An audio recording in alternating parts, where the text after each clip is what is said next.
Deauthentication attacks. So we're still in our first section of the course, which means all the attacks that we're going to talk about are attacks that we can launch on any network that is within our Wi-Fi range, even if the network has encryption, even if it uses a key, and even if we don't have that key. So we don't have to connect to any network to launch these attacks. The deauthentication attack is very useful. It allows us to disconnect any device from any network that is within our Wi-Fi range. To do this, we're going to spoof our MAC address to the target client MAC address. So the target client is the client that we want to disconnect. We're going to pretend to be him, and we're going to send a deauthentication packet to the router. So we're going to tell the router, I want to disconnect from you. At the same time, we're going to spoof our MAC address to the access point MAC address, to the router's MAC address, and tell the target client, the client that we want to disconnect, we're going to tell him, you need to re-authenticate yourself. So when we do this, we're going to successfully disconnect the target client. So we're going to pretend to be the target client and tell the access point that we need to disconnect from you, we want to disconnect from you.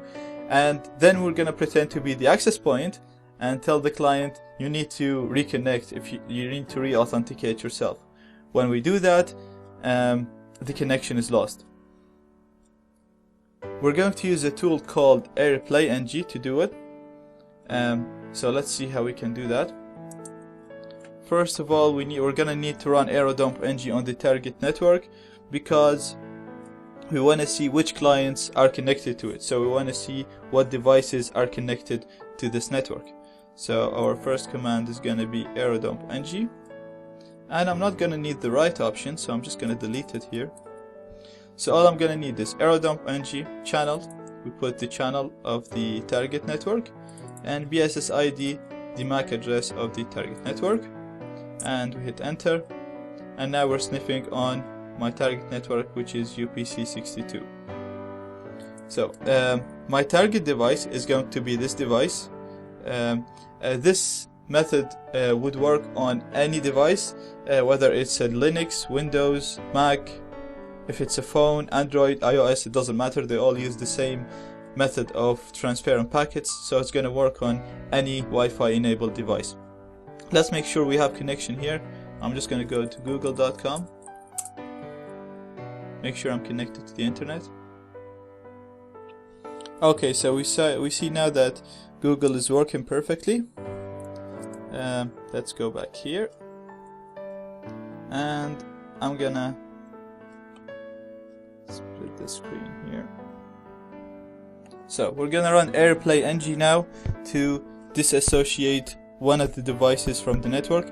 We can run it to disassociate all devices, but I found when I do that, it doesn't really disassociate all of them because we have too many targets to disassociate.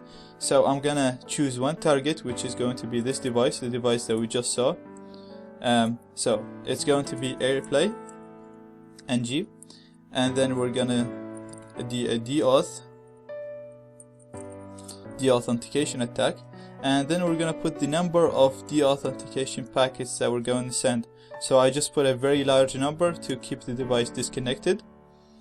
Then we're gonna put the target access point. So it's the MAC address of our target access point. This is it. And then we're gonna put the source or the client MAC address. That's the device that we want to disconnect, and it's this device here. So I put its MAC address there, and I'm just gonna put 10, my Wi-Fi card with monitor mode. So again, AirPlayNG, deauth, the number of packets, then we put the MAC address of the target AP, and then the MAC address of the device that we want to disconnect. I'm gonna hit enter, and AirPlayNG now send in the authentication packets. Let's go to the target device and see if we still have internet connection.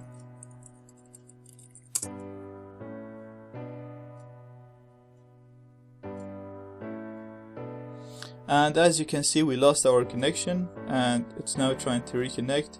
It's not going to be able to reconnect because we're still sending the authentication packets. So this device is successfully disconnected, and we can launch this attack on any network that we want without we don't need to know the username, we don't need to know the password or the key to that network. Click here for the next video and click here for the previous video, or go to description for the video link. A link was provided in the description below for all of my other videos on cracking Wi-Fi passwords. Please like this video and thank you for watching.